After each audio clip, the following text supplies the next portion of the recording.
recently, and you should have read Numbers 13 and 14 recently, and you know the promise that God had given the people at the Promised Land. And you know that He rescued them out of Egypt to bring them to the Promised Land. But most of them didn't want to go take the Promised Land. Most of them said, it's impossible.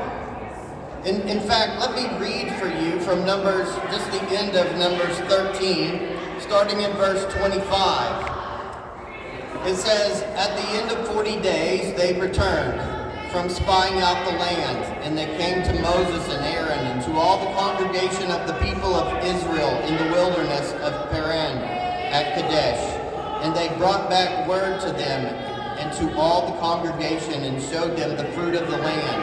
And they told him, we came to the land to which you sent. It flows with milk and honey, and this is the fruit. However, the people who dwell in the land are strong, and their cities are fortified and very great. And besides, we saw the descendants of Anakim there.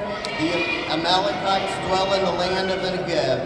And the Hittites, the Jebusites, the Amorites dwell in the hill country. And the Canaanites dwell by the sea and along the Jordan. But Caleb quieted the people before Moses and said, let us go up at once and occupy it, for we are well able to overcome it.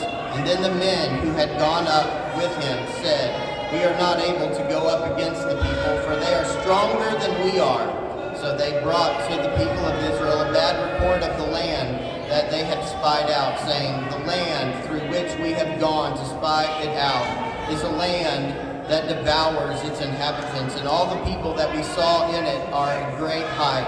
There we saw the Nephilim, the sons of Anakim, and from the Nephilim, and we seemed to ourselves like grasshoppers, and so we seemed to them. The people, 10 of the 12 spies, said, it's impossible. The people are too many, the people are too large, the problems are too great. There were only 2 spies, Joshua and Caleb, who said, this is worth fighting.